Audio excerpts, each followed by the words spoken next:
Good morning, everyone. Welcome to the Explicit Measures podcast. How's everyone going? I got what you're trying to do there. You see that? Yeah. I want to join you guys. delay. You know, Yeah. what are we staring off at? I don't know. I'm staring off at I was something. wondering why you're looking up. It's like, like, is it my ceiling? and now I'm teasing you. Oh, I'm just happy reminded. Thursday. I'm just reminded. When we're going live to smile. 'Cause There I'm you go. such a smiler. I smile wider when I look at you, Mike, because you're.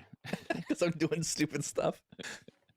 Probably. Yeah, Likely story. I know to look at the camera when you're not looking at the camera. Exactly right. Oh, Tommy's looking? Okay. Okay. All right. Yeah. Sure. Bam. These are such strong openers lately, where we're Very just, strong openers. talking about how we open the show. People are going to love this in the podcast. Maybe we should have an offline chat about that. Welcome. Yeah. Well, for those of you who can't see us, we're doing all kinds of funny things right now. I'm making incredibly funny faces. Not really, but some new things on the Power BI blog. Tommy, you found something that's kind of cool. Yeah, so this just came out yesterday, actually, and we already knew the ability to create like a formatted table in Power BI. Like any user could just pick columns, Which I think is amazing. which is amazing. But what they've done is a subtle change. It's not necessarily like a new feature. True. But you can now do this on a data set. So if you're in the data set hub and you're like, hey, I wonder what this data set, what the data underneath it is, what columns, what does it look like, what does it have? Such a You winner. can now create Preview data. so Like, what is in this just thing? preview. Yes. So Huge. this makes it a lot easier if I want to see the values for a certain column, right? Or if I just want to see, like what are the regions here? But for a user, this is where I think I'll qualify this as a game changer because I've tried different ways to do this in the past. A quick, easy way to see some what's the dimensions in something, or just the basic parts of a data set. This is really huge. The other part I really was thinking as this came out was like, hide the columns that you need hidden because this can show all the columns. So there's going to be a bit of security on all your data sets. Oh, this is a big one. Yeah, Correct. Yes. This is a big one. Yeah, this is actually didn't think of it that way, but that is a huge implication of this. I'm actually testing out the feature right now as you say it, Tommy. I have a sample data set that I can go leverage this, and I tried to build it as well as I could, but boy, is it cool. I think this is a feature directly out of some of the paginated reports that's being auto built in or on top of data sets. Man, we're getting really close to desktop's not going to be needed anymore. It's getting closer. You say that, and then all I have to say is 2 words: is data marts. So we're not there yet. little Zelda for you in the morning. But no, I mean, I think if anyone does power hours at their company, this is the thing that is the highlight for your next month. I like this a lot. And you're telling people about. This is the communication. I really dig about it. And I think this, to me, this is some of the missing gap that they didn't have before where, yeah, fine, you have a data set. What's in it? Is this thing even relevant to me? Like, I don't know. Now, it should also, again, not try to add, I'm going to pile on more to the Power BI team. Great job, guys. You did a good job. And it would be nice to show you how these tables relate to some degree. So having a little bit of clarity around okay, if you name things, dimension, and facts, okay, maybe I can interpret in my mind how these things relate together. But if something doesn't stitch together correctly in a report, or if you connect They're to going it, to say it's broken. Yeah. It's broken. Data set doesn't work. I create, but this I think speaks to having very well designed data models, right? Mm-hmm. Hiding columns you don't need because you can't see them here. Making sure that there's column names. Yeah, making sure there's dimensions in there that attach to fact tables. I think it's going to be more important now because you're now exposing the transparency of that data set to other people. This is exactly what you would do in other data systems, business objects, or but here's the cube, here's the measures, here's the calculations, and you should be able just to pull those things together and it should just work. I've said something to this before, and I'm going to say it again. We need the ability to create perspectives in Power BI and utilize them more. There's so many more use cases than just what the perspective role is now, where you think about this case, like obviously personalized visuals is one, but like there are so many use cases for perspectives.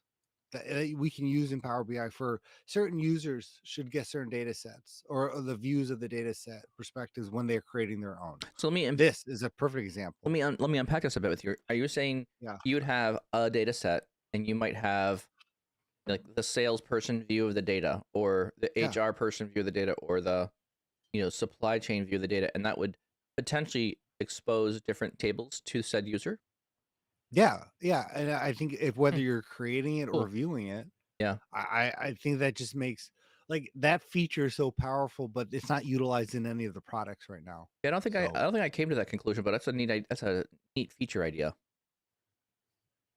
I Cool. will see if one of the Microsoft people are on, and that can be in the They July update. clearly don't listen to this podcast.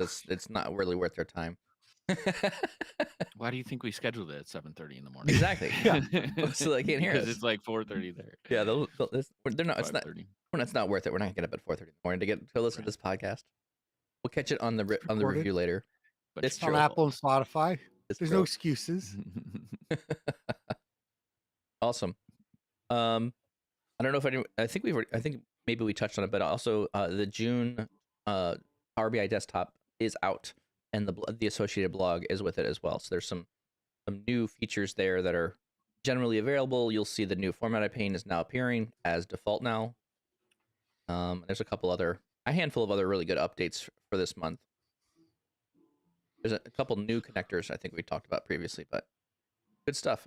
Any other kind of high level announcements, things you guys found across the community that were really good? Have you seen more use cases or real life scenarios of the field parameters? So I've been teaching a few people on it, and people's minds are getting blown. But I want to see more scenarios or situations. I almost want to do like a like field day or like show and tell day of how you're actually utilizing this in existing reports. That's a good Because idea. it's a pretty crazy feature when you think about it. But yeah, I think there's so many potential opportunities for this. There's obviously, I think, the very basic ones, but some people have been very creative already. I don't, have you guys seen anything else or I utilizing mean, it I don't know how yourself? creative it is, but we're already working on implementing the how it allows you to show and add columns in a table. Yeah. Okay. Oh, really? That's going to be it's definitely going to be That's a huge one for you. Yeah, I can see that being Do a you want to huge do huge one. bonus the for us. June Chicago Power by User Group on that? That's Well, with an when I say overwhelming, when I say we, like, yeah, let me talk to my lead engineer who's doing it all. okay. Great. Give me his number after. So you're on, buddy. I did share an interesting article. So Tommy, it's interesting you mentioned that because from the LinkedIn Power BI tips page, I think his name is I think it's Stefan, or I think it's actually Steven, but you would say in the US.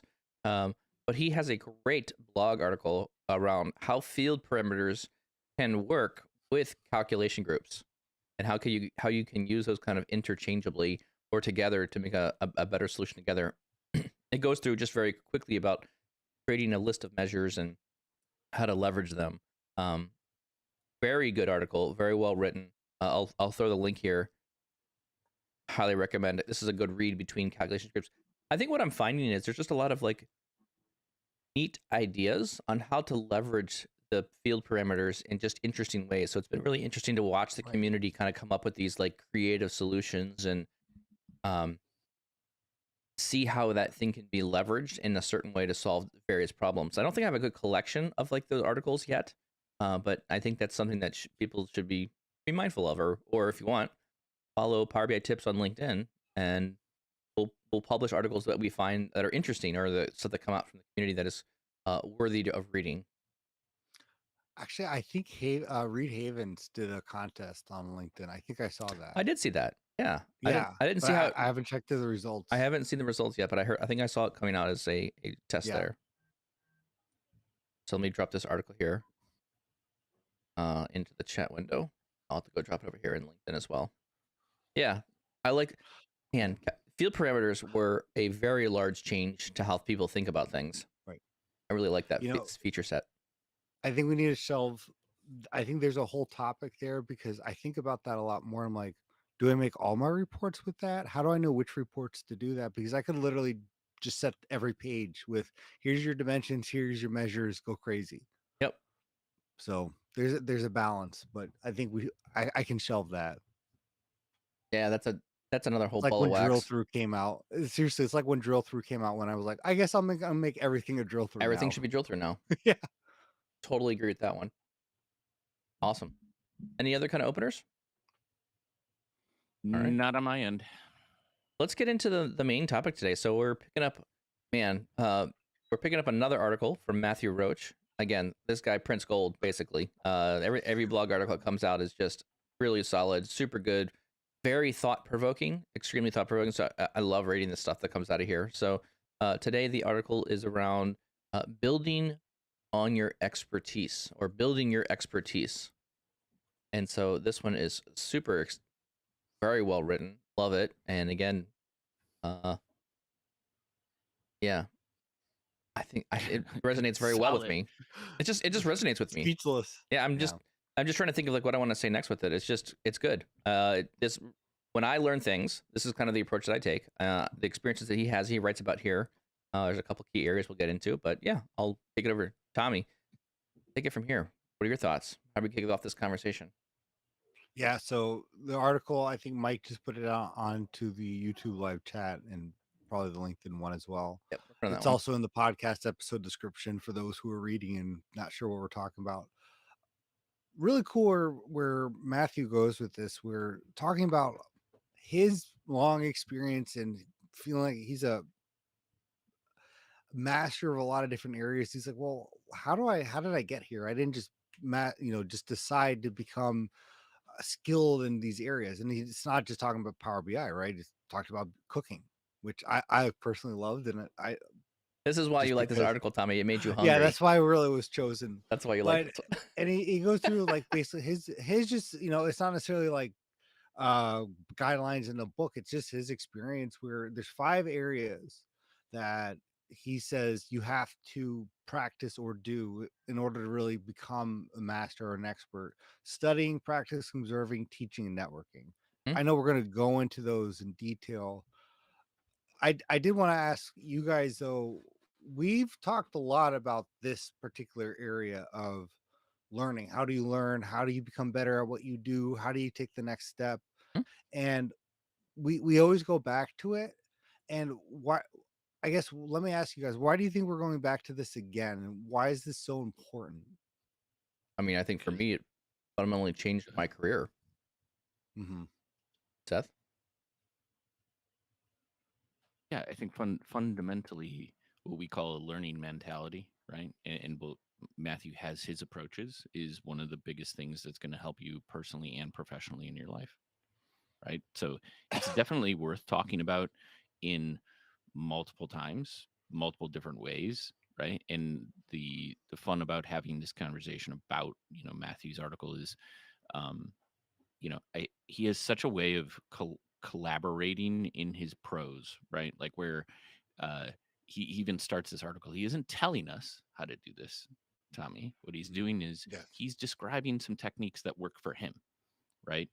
And Hmm? we do the same on the podcast. Here are life experiences we've had or techniques that we've used to continually grow as individuals, meaning we're learning different things, and the net result of those learnings usually equate to better things, right? Like, Is it a deeper understanding of something, a more rich conversation, movement up in a company, transitioning into a new role, like figuring out a really hard problem? Like there's so many layers to this of value.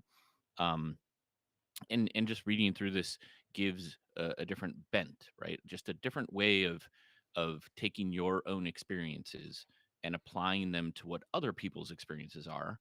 And this is where really kind of this conversation is really the premise for this show, right? It's sharing ideas. How yeah, do we do that? How do we bring our own ideas to the table? And how do we collaborate together as a community, as an individual? And Yeah. like all of your interactions can be richly driven off a lot of these techniques. So that's why yeah. we talk about them all the time. And we'll And probably will continually, right? yeah, well, it's never not relevant for what we do. And this is what I tell people when I do sessions or from the consulting or user groups where the reason I love what I'm doing now is not so much just because it's in data. It forces me to learn. Two things we've talked about recently: field parameters and data marts did not exist 2 months ago, right? But now in our worlds, like we have to, in a sense, come close to being an expert on what they are. Like those are now very relevant to the product, very relevant to the Hmm. industry, where you can't just say I'm satisfied at doing drill through and buttons and I know how to do the visuals. Field parameters is now an integral part of that. If you say you're a master at Power BI, or it's going to be, I love that. I love that all these things that get introduced, we have to adapt and learn and figure out as the new product continually adapt. We have to adapt with the product. Agree with that a lot. I What are think what are one Go of my ahead. personality pieces, I think Tommy, to your point there, I like stepping into the realm of unknown things and having to solve Mhm, new problems. mhm. Challenges. Yeah, That's just the way my mind works. Even when I was a kid, like I loved getting a challenge and then trying to solve my way out of that challenge. I remember my dad when I was really little. I love Legos, as you can tell. Top of my screen, I have lots of Legos hanging around here. But I would go have a pile of Legos, and I tell my dad, tell me something to build. Give me some challenge. And when I remember nice. distinctly one day, he said, I need you to build a washing machine because inside of a washing machine, there's an articulating, a rotating head. And so at the time, I had little motors that only went circular in one direction. I had to figure out, okay, how do I make this thing articulate back and forth from a spinning motion? And that's just, I thoroughly enjoyed that. That was like tickled the right parts of my brain. And that's kind of, those are the early days of Michael wanting to be a mechanical engineer, I guess, to some degree, because it was the I have a defined problem, and I got to go figure stuff out, and no one's thought of it before potentially. So I find that very fun and interesting. Sorry, Seth, you're going to say something. No, I forgot what it was, which is good. But in what you're describing, though, leaning into that, I think that's a very unique quality. Mhm. Because if I'm looking at the vast majority of individuals, like I wouldn't say my mentality is directly aligned with that, where it's like, oh yeah, man, give me the hardest problem you can, and I'm just gonna go like figure that out in Right. ecosystems. Where I am very comfortable, right, and that's kind of a danger word, is if you put it in my space of knowledge, 100%, I'm with you.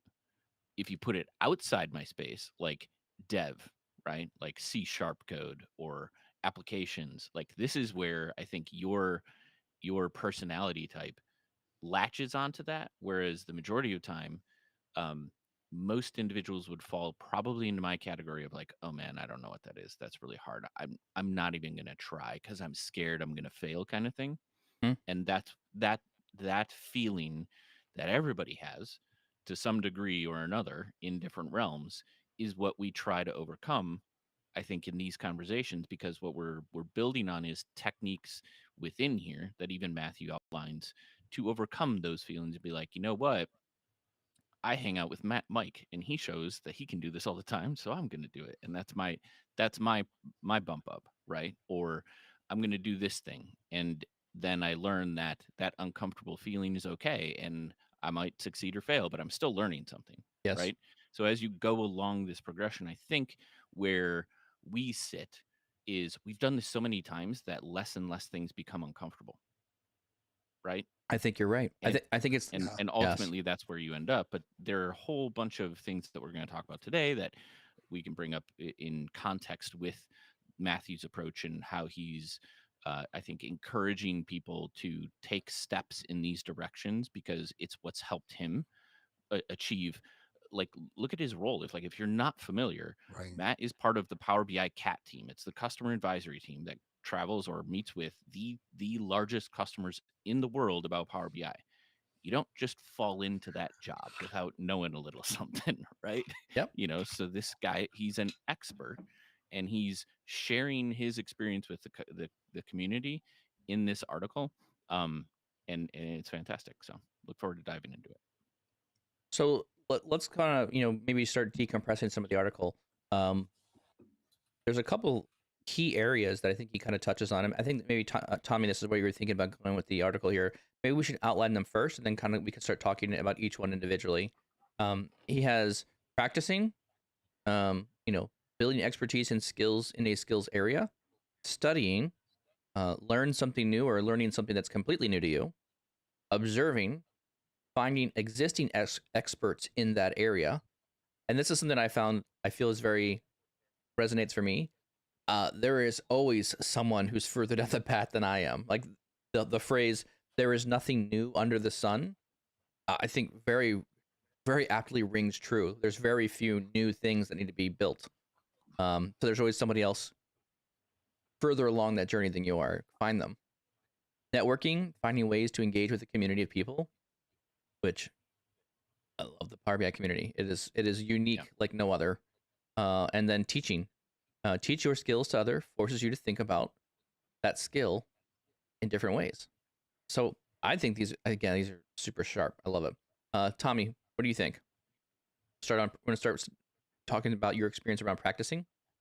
Yeah, I think we could go in the order. So And let's go into what he has in the article.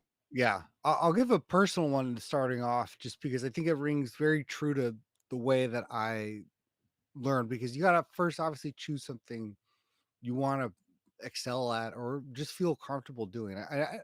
I know what you're saying, Seth, where it's kind of a bad word, but no, but there is a point that when you are an expert, it should be comfortable to an extent. Like you should always try to be learning, but there should be a point when there's not a lot of thinking going into it. So in college, I started getting into different music, and one of the musicians was actually the guy who was from Men at Work, Land Down Under. So, and but he did his own acoustic thing. And I love the music. And it was like that time in college when you hear a song, you're like, this is me kind of thing. Yeah. And but it was just guitar.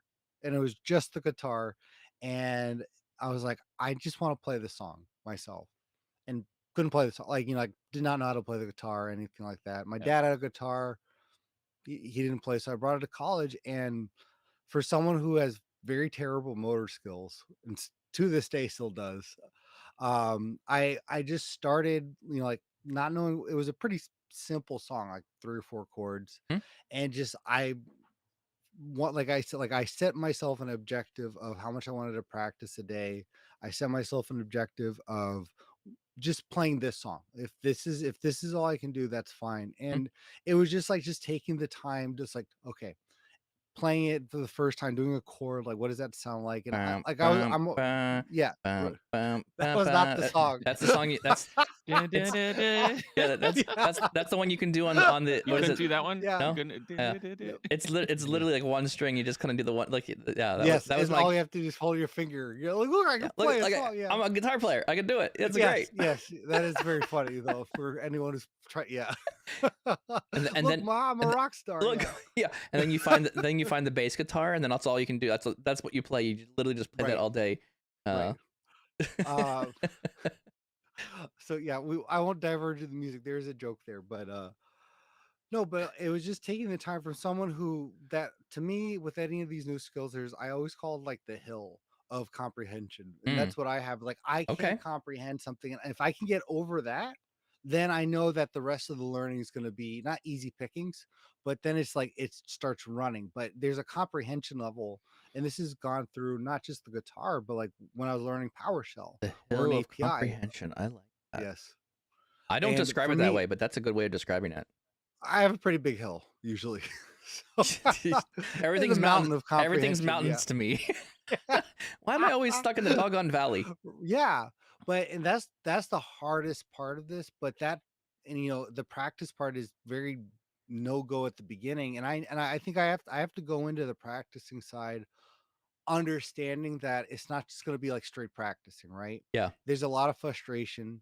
And I'm trying to figure out, like, okay, why didn't I do that right? And so my practicing is very much on what am I doing wrong, so to speak. Mm. Like I can't practice without mistakes because I know that the mistakes are going to teach me what to do and what not to do. So, I'm and gonna, the good thing is I always have a lot of mistakes. So, well, It's interesting, and regardless yeah, of if you pre-study, pre-prep, right. right, and you say, oh, okay, there's this new feature I'm going to go learn how to do. sure.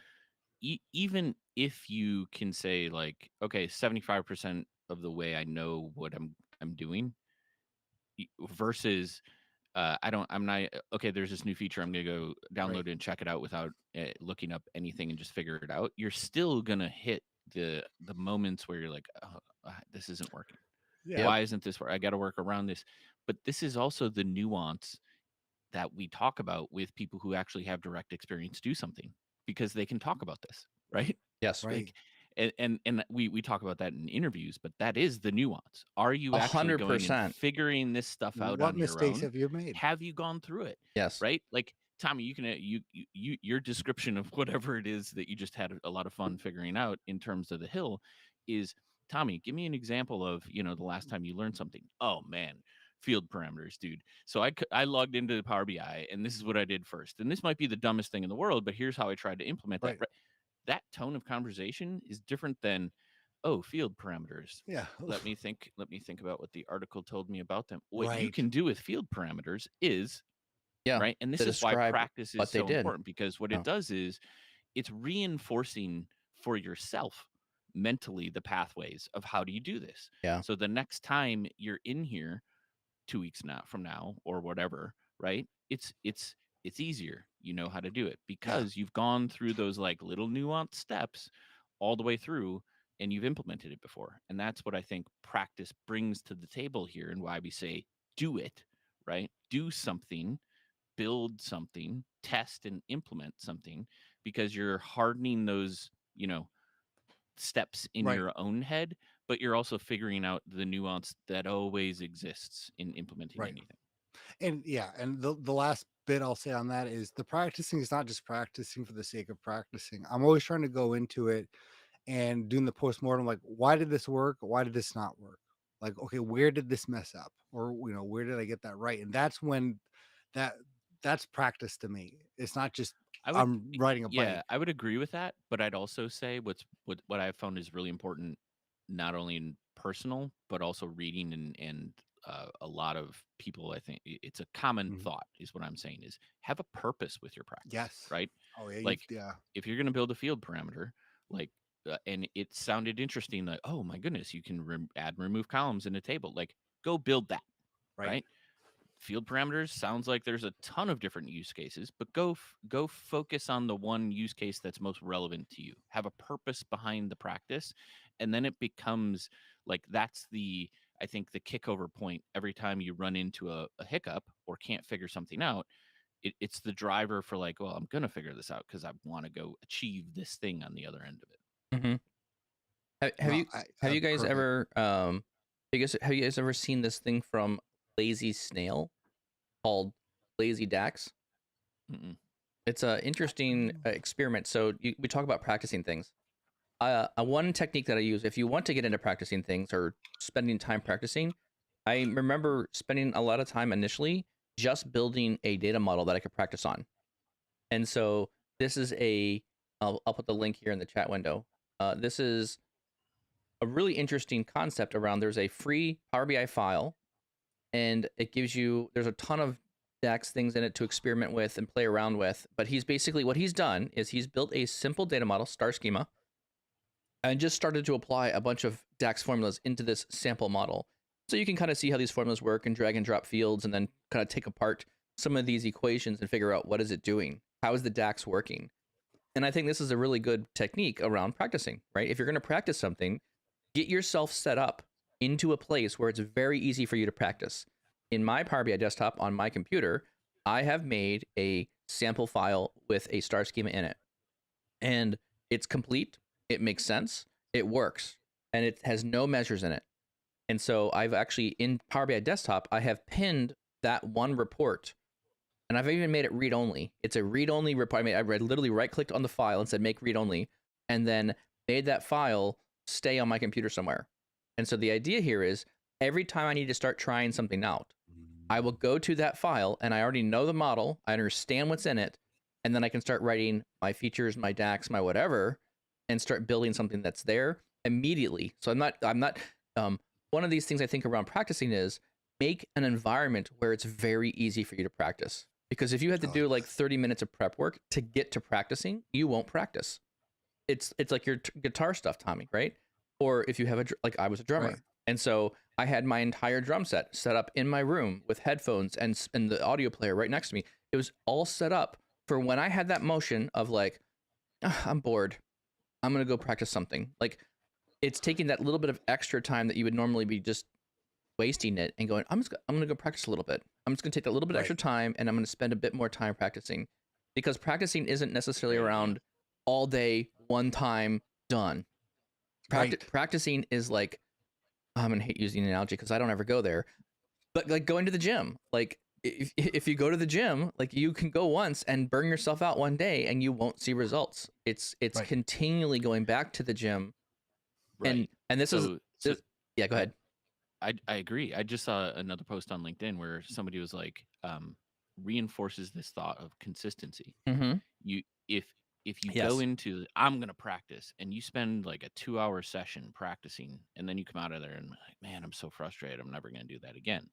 Right. Versus I'm gonna allot 10 minutes and I'm just gonna go like see if I can figure out this part. This is my direction. I'm gonna go do this thing. Yep. Then there's a drive to go back and do the next thing, right? So take it in pieces, Yes. but be consistent. That's more important than doing the 2-hour thing and then coming back a month later. Yes. It's the people who are consistently doing things that are going to learn more across time than others. 100%.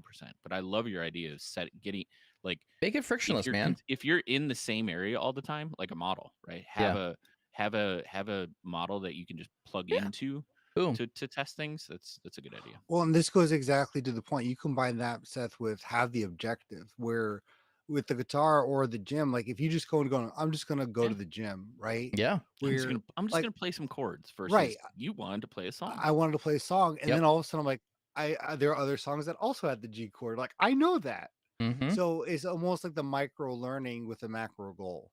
Yeah. And that's but so I could not agree more with that. And Mike, to your point, yeah, the consistency is huge. Huge. The other point he makes here, and if people aren't following, Matthew's making these points actively. He's saying practice actively. That's consistency. Yep. The environment that Mike's bringing that to the idea, which is why we talk about these things. Yep. But he also mentions pushing, right? And this Mm. dovetails into if you get too comfortable in your practice, are you really practicing? Right. So I've ironically I wrote an article called Building Your Skills in April of the previous year. And I found it humorous that Matthew wrote in April of 2022. But there's some correlations here where I was like, hey, I've gone through and read this stuff too. But do you go wide or deep into a topic? Right? There's Mm. always something to learn. And are you making yourself a bit uncomfortable and learning something new and pressing yourself so that your practice is an actual failure, right? Like it's not something that you're just going to solve in a second all the time. Yeah. I think that's important to put in here too. Like make sure you're pushing yourself. I agree. I totally agree. Let's So maybe I'd love to hear let's from the I was go gonna ahead. say let's maybe move on to studying. Yeah. Like what does studying look like for you? Um this is a good area here. I think this is I'm curious to see what you guys are thinking about studying. And that's what I wanted to ask Seth for I think the intellectual of the group. Definitely the Like intellectual of the yeah, group. Yeah, we are two yeah, hacks and yeah. Seth's You have way two smarter than us. dumb. You guys say that. You guys say that, but it's two different thought. I think it's two different ways of thinking. I'm the guy that's like, okay, I love going to a meeting, internalizing, processing it, thinking about it, and then sharing an opinion. You guys are Johnny's on the spots, man. Like We just vomit the We're mouth, just talking man. out of our yeah, Yeah. exactly. technical. Like you got tons of experience. When you ask me what am I thinking, I'm figuring it out. So Yeah, give me But- Well, give me I 3.5 mean, seconds. I'll have an opinion on something. Thanks. the main areas that he talks about, right, are really how do you absorb content? Mhm. Read. Do you read? Do you watch something? Yeah. Are you listening to something like a podcast, like Explicit Measures, right? Yep. And is it part of your daily routine that you do these things? So there's the consistency theme again, right? Yes. And with studying, I used to be a book guy, voracious book reader, and I miss it.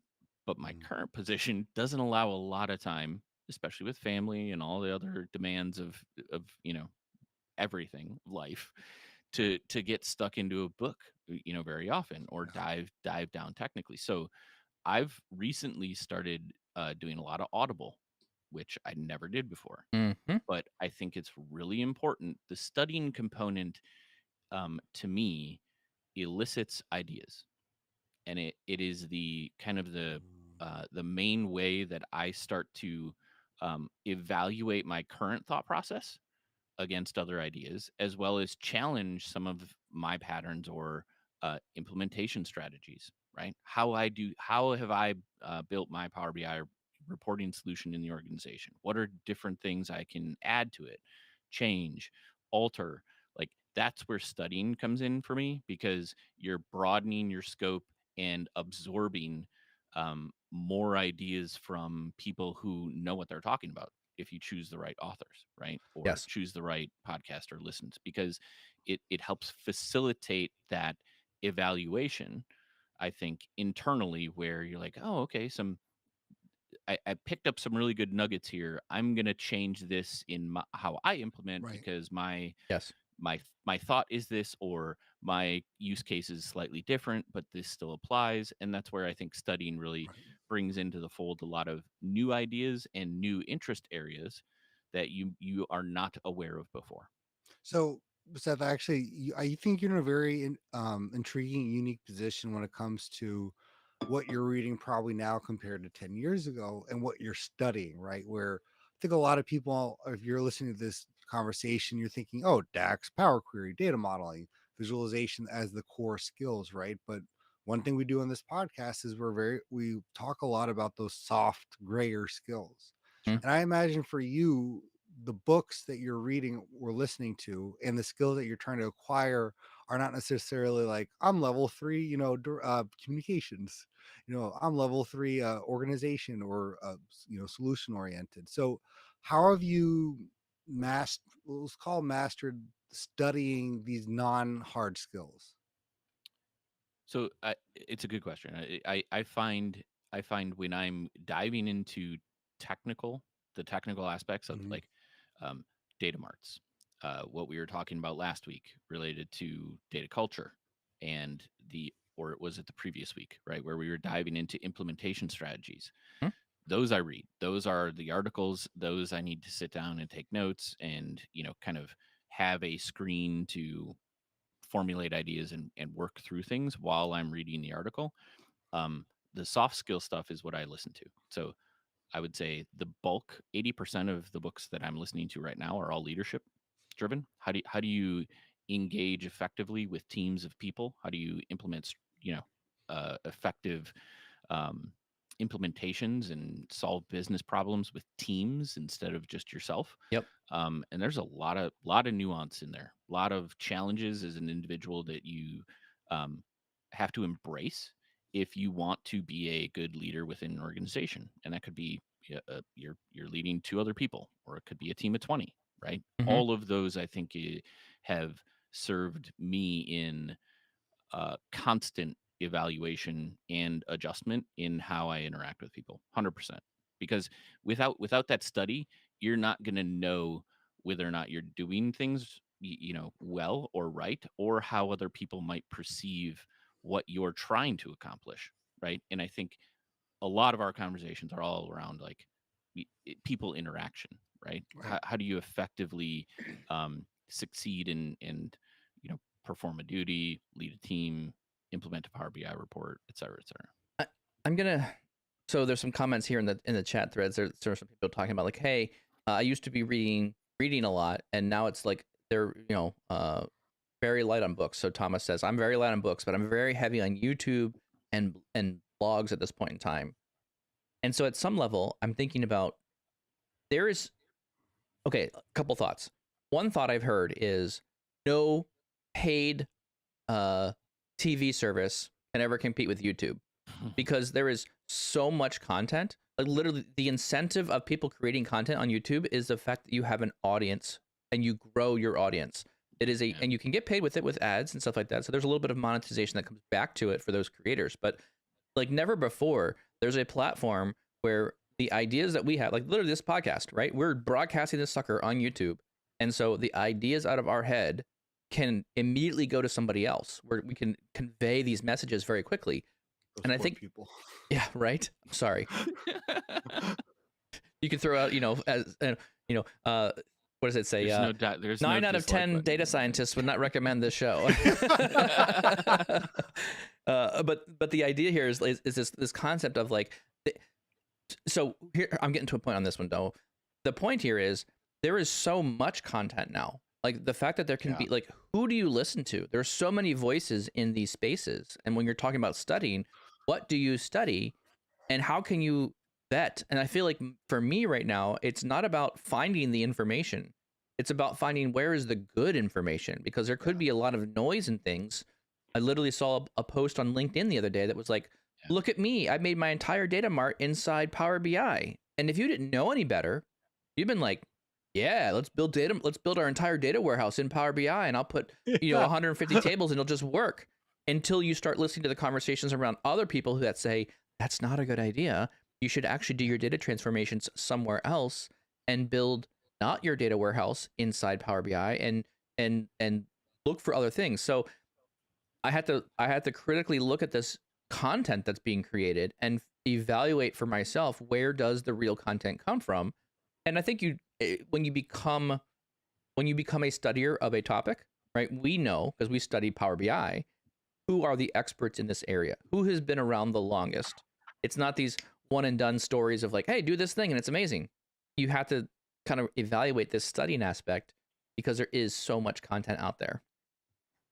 So that's a pretty good leeway, Mike. And I think for anyone in this conversation who knows probably where to look for other experts or being an expert yourself, that's a really good leeway into, it's not just the studying side, but there's that observing side, right? Of who Yes. should I be listening to and I- how do I know? I think this is a So, good lead into the next point. so I don't know if you did that on purpose I didn't. or if, It just was literally the thought with the conversation in the thread. I'm thinking like, oh my gosh, because there is a lot of voices inside the Power BI space, and like, Right. which ones are the ones that I pay attention to, right? right. I mean, sometimes this is a popularity game.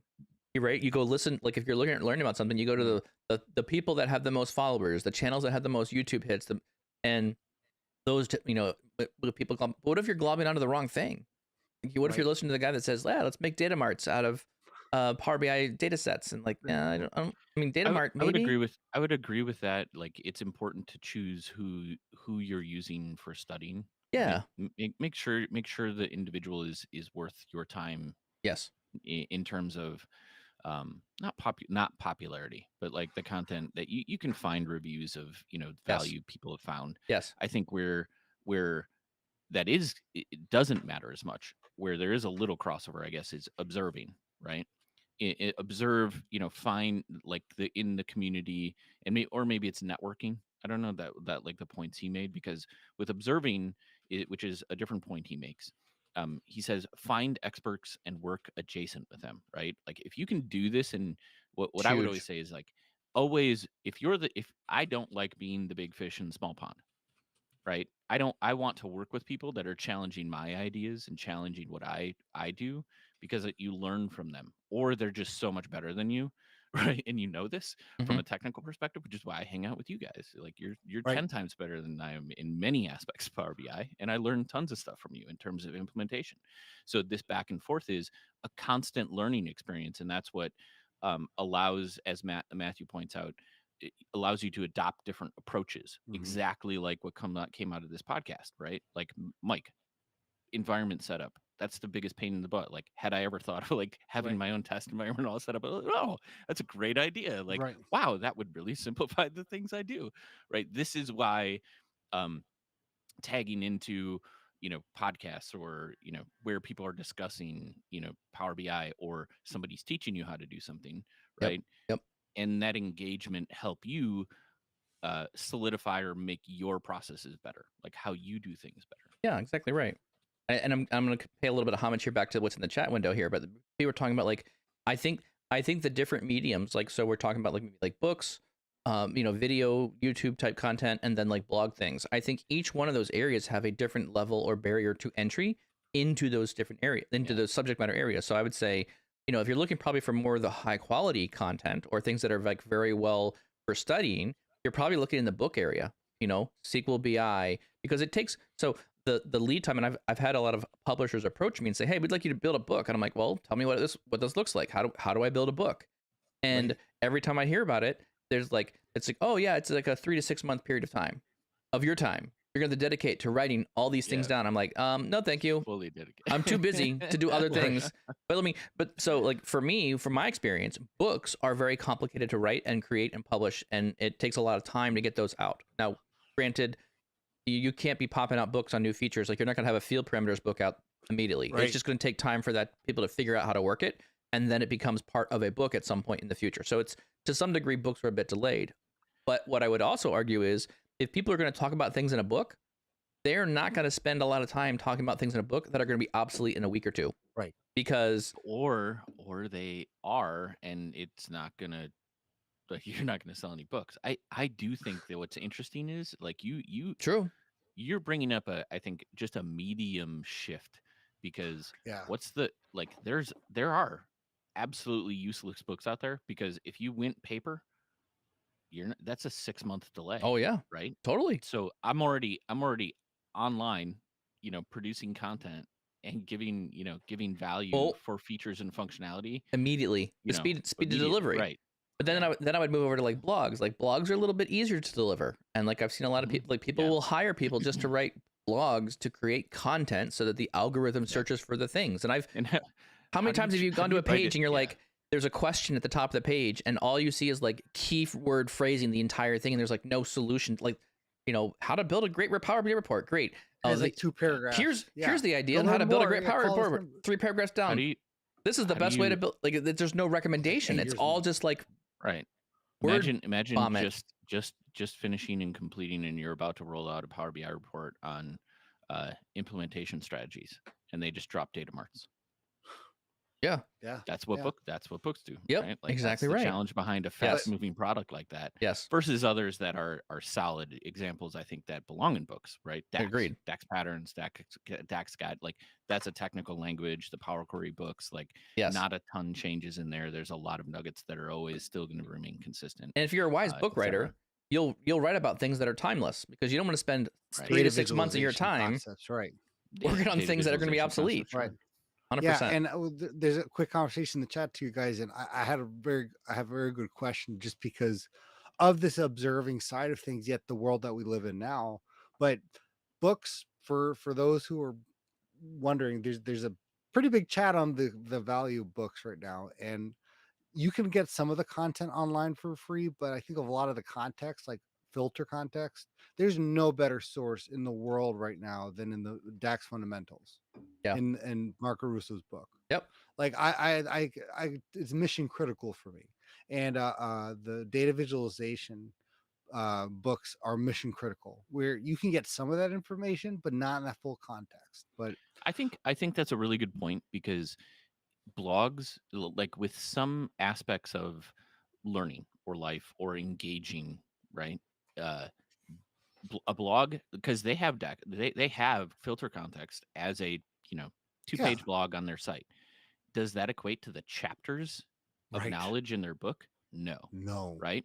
But it also, I think there's a parallel here, right? Because Raphael says there's a trend in producing so long videos or super short videos, right? Everything's bite sized these Yes. days. Super snacky. If you think about what our podcast is, right? We're diving into and turning ideas and pulling ideas from different communities, like, because we're trying to like add value within the folds here and figure out like a lot of the challenges of your implementation or how you're doing your daily job. And I think that's where a lot of the nuance or filler of like really key ideas comes out in these conversations or in books, Right. right? Where you allow yourself time to lean into other people and have the conversation where the real value starts to shine through, but you have to be selective where you're doing that, right? Because you can't Right. be deeply engaged in every conversation everywhere. So, Mike, with all the people online, does observing and networking go hand in hand a little? Because you have a good point where, yeah, there's anyone could write a blog post on LinkedIn now. Like, Sure. anyone could say, I know Kung Fu, so to speak. Yeah. But Watch me break this how board. do you right, yeah. Like, I know this amazing DAX calculator. Look at this amazing, yeah, like whatever visualization that I've done, but it's not good in practice, or it's probably maybe someone photoshopped it. Yeah. Like, look, it's my Power BI report. What's your filter, your own filter context or your own filtering on all the voices online for Power BI or what you're learning? Yeah. Even if you're Googling how to make fresh pasta, I don't know, like something out there, like to say, how do I trust this? And this is what I'm going to rely on from my observation. And I don't know if is I have a networking a part of that? I don't know if I have a clean answer for that. I mean, I definitely think Yeah. I would think so to some degree. I think of this in like in circles, right? There's like that inner circle, there's a larger circle, and there's a bigger circle. And I think the people or the content that I value more closely are people that I have physical relationship, like a understanding of like who they are. I've talked to them, I've met them. There's like a personal relationship that I've had between them and me. That's content because I understand like where they're coming from. One person that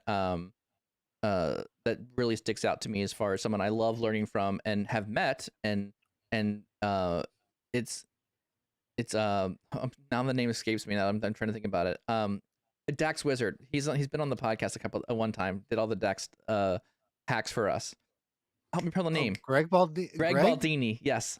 Like Greg. We're gonna edit this out. Yeah, you know his that name. has to be edited out. Greg, I apologize. I dropped your name. I was like, I knew I could see the face. I remember eating a meal with you together, and I'm like, this is the guy. Like the things I have learned from Greg, incredible. Like stuff I would never have been able to explore myself. And then the way he articulates the explanations, oh my gosh, through the roof. Like I love, and but that's been born out of like a relationship that I had communicating with him, understanding where he was, and asking questions, and him like teaching me. So, I think some of these things where I have that, Seth is another relationship like where we've like worked a lot together, but we've like challenged each other a lot and come up with different perspectives. And I've personally seen value from what he said to me.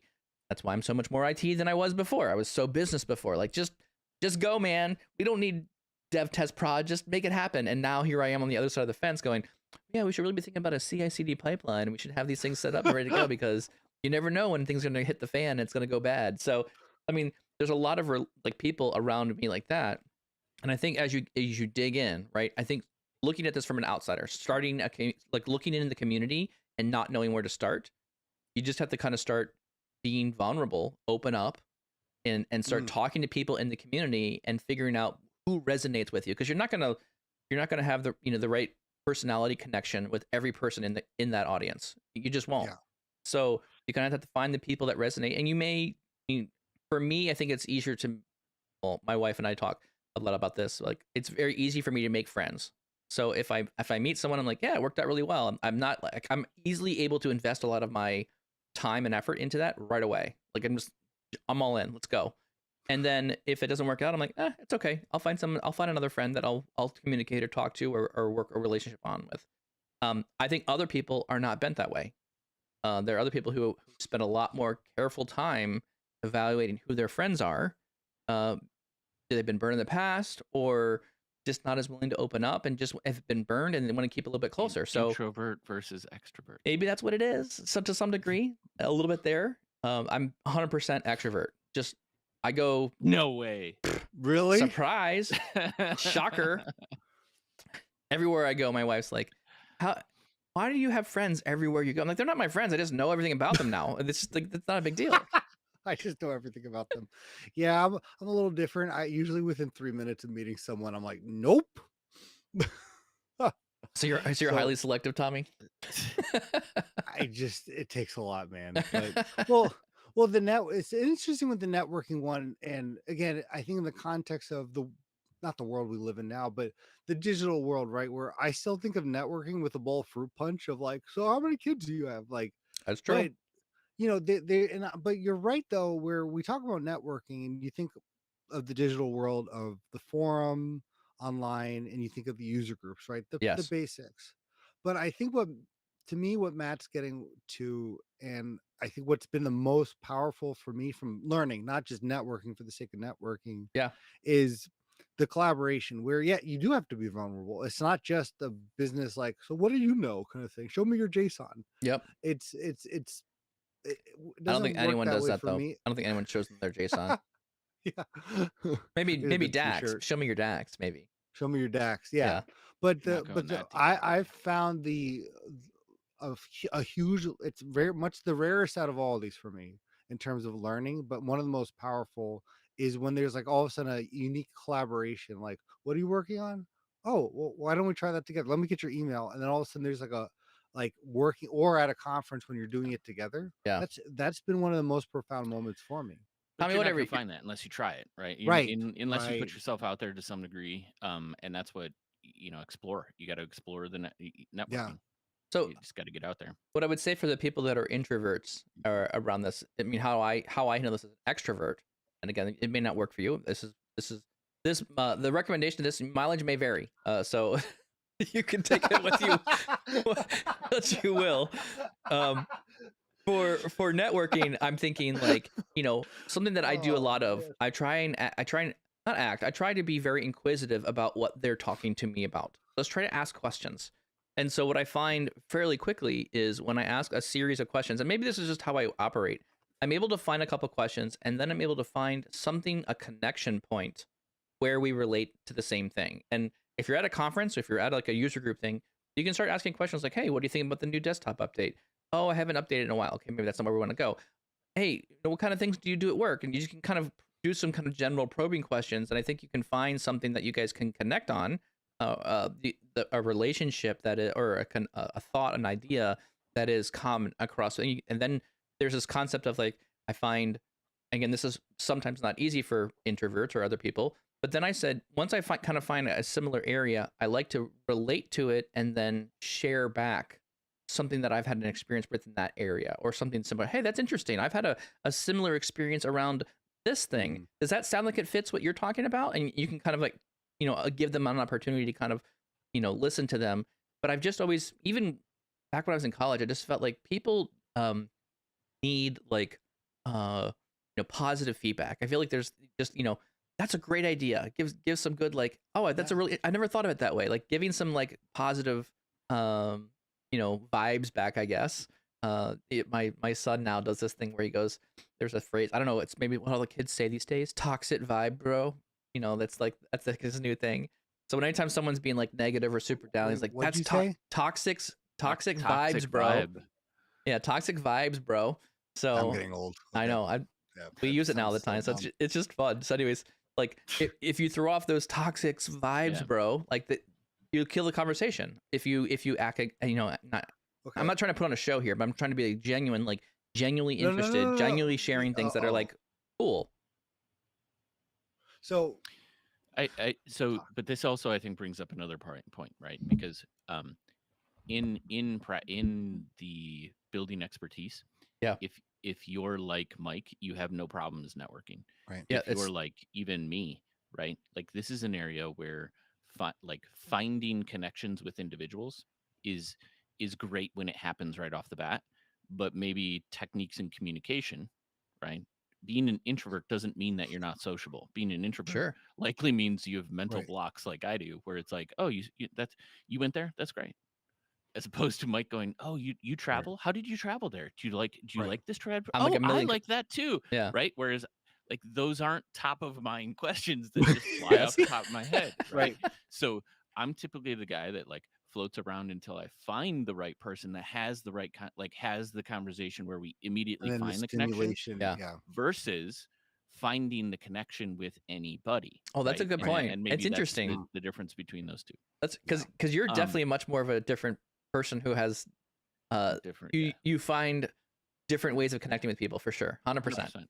Yeah. We are running out of time, but I do want to Yeah. bring up the last point that Yes, Michael makes, right? Yes. Or Matthew Teaching. makes, Right, which yeah. is teaching, Yes. which is probably the most like challenging for the normal person, like anybody. But Yes. many people take the opportunities to teach because I think it draws forward, whether that's in a larger forum or just with individuals, is he points out some key things I didn't even really think about because it exposes your bias to a particular implementation or strategy, right? It forces you to ask and answer more questions about the thing that you're teaching, which I think I've equated to like a deeper learning Yeah. in a space. Because if you're going to share your knowledge of like, okay, I'm going to teach you how to do this thing, either I've I have the experience because I've done it so often, or it's something that I really need to dive deep into because somebody's could ask me any question. Think Yep. presentations, right? Yeah. So that's why presenters go really deep into their topic, or they should be, right, when they're teaching, Yeah. because and that's where you building on your level your experience levels and your level of expertise, because those moments are where you just 100% want to make sure you know everything about it, you've practiced it, you've tested it, you've done all these things, and the teaching is kind of like the end result of a lot of these other practices that he outlines. I I like think it's the I most liked your underrated. it's most underrated, and I would say I think the teaching skill it rolls up a part of the other skills as a part of it, right? So I think Yeah. when you're doing teaching, you're automatically doing, like, you have to practice to get good at something. If you're teaching, you're studying what you're trying to do, and you're trying to think about uh, teaching is a different level of understanding around something, I think. And so a lot of, I run a company, and so in my company, part of this is if there's someone new doing something, if someone's building something newer or working with a tool that we have that is brand new to the team, I will make them learn it, and then I'll have them write documentation about it, and then I'll have them teach it back to the team. So the idea is, like, if you understand it, the idea here is teach it back to us. Get to Yeah. that point where you're comfortable enough where you Right. can do that. And I think it pushes people a bit, but it takes, practicing, studying, and observing. Those three things kind of have to get done prior to that, and then you kind of roll those things in together, and now you can do a teaching activity. I don't think networking goes 100% well with teaching, but I Yeah. think the other concepts kind of are good No, supporters to doing the teaching thing. honestly, I would consider the networking too, because Seth, and to Matt's point too, it does Matthews. advance your bias, Matthews, but it does advance your bias, but also it teaches you to improvise. There's a reason why the funniest comedians over the last 50 years came from Second City and Chicago, or like improvise, like John Belushi, Dan Aykroyd, Steve Carell, um, who's the other guy? Steve Colbert. Like they Greg all came Baldini. from an Greg Baldini. Yeah. but they all start from like improvisation, right? And with teaching, like single-handedly for me, when I do a course, it is like that, like I know PowerShell, like I know Kung Fu now. Like, well, you don't realize how much you learned when doing, like, Yep. preparing for the session. Yeah. But then people are asking questions, and then you realize too, you're reading off of people. If you're talking, people are like, Yeah. you're like, You okay, maybe I should slow. look for the Yeah, knitted you're under eyebrows. When you do right. enough of these, you Yeah. look at, like, people are doing this, or, like, you Or the worst that I see when people is start throwing phones up, yeah, you start seeing right, phones up, or, like, heads are looking at right. laptops. You're like, okay, I've But lost them. it's telling you It's not something engaging like, enough. okay, am I not teaching this right? Am I not saying this right? Yep. And going through that, refining that, like honestly, my first session is what propelled me to do user groups, the MVP, and honestly, it changed the trajectory of my career doing my first user group session teaching single Wow. handedly. Wow. I think we all could say that to a degree, like because it was, and again, like the topic, honestly, I can't even tell you the topic. Obviously, it was Power BI, but it was that very moment of Probably preparing all there's this. probably advanced filter context with Yeah. I started off simple, so virtual right, tables yeah, inside. Yeah, in variables. Yeah, that's where I think you yeah. where you started from. I think a calculation groups without tabular editor. Yeah, Exactly. so Right. like Handwriting. PowerShell Yeah. PowerShell calculation group. I think that's where you started. That was your in first topic. 2016. Yeah, so but that idea though, like, and I cannot emphasize that enough to people, and then I'll be done. But take that leap. If you bomb and go down the flames, no one's going to remember, like there's not a lot you can do for people to go, that was terrible, especially if it's your first time. You would fall into a large swath of like, hey, not the best presentation, but Right. And it's I got yeah, some good nuggets, right? Like, yeah, not everybody is born a fantastic presenter. yeah, There are a lot of courses and things, and that's a whole area of study of how do you present, maybe. And right, I don't even think technically Matthew broaches that, right? He just says teaching, so it's right. probably not in a public setting, but it could be. It's I mean, seriously he though. calls out, like, Yeah. there's just one-to-one people, and Mhm, maybe a small group, right? I don't think you have mhm. to go, like, Yeah. big. You don't have to think Right. teaching No. of, like, oh, I want to go and be this Absolutely. lecture hall, and I'm gonna do these massive things. Right. If you get that Right. opportunity, great. But I will say the pressure does increase the larger the room that Right. you're in. So I've been in some of those big rooms, and there's been a lot of Yeah. people, and I'm like, oh my gosh, I should Yeah. have prepared a little bit more. Yep. Someone did tell me once, like, if you can't talk about it, you can't do it. And I'm a bigger proponent of that, even when I Oh, I think I like can it. do something. So Yeah. Dig it. Well, you burned through a perfectly good hour with us. We appreciate all your time and the comments and the threads here. We really, really appreciate it. Our only ask is if you like this content, please subscribe, hit the bell, and please share the content with somewhere on social media that if you found some value from this. And for sure, I didn't see Matthew Roach in the comments here. Go ping Matthew in your comments and let him know that we were talking. His ears should be burning this morning with the content we were creating around him. So Matthew, thank you very much for the article. It was great talking about it. Really good stuff. Super love it. And then where else can you find the podcast, Tommy? You can find the podcast anywhere it's available. This is our 120th episode, which means there's 119 left, or you can listen to all on Apple and Spotify. Subscribe. You can always get the latest podcast every Tuesday and Thursday. Join the conversation live if you're listening. We have a great chat, a lot of disagreements, heated discussions, and just good old fun. 7:30 in the morning, AM, YouTube, and LinkedIn. Awesome. Yeah, if this show didn't bore you, we have 119 other hours you can be bored with. And share the word. Thank you all very much. We appreciate it and have a great week.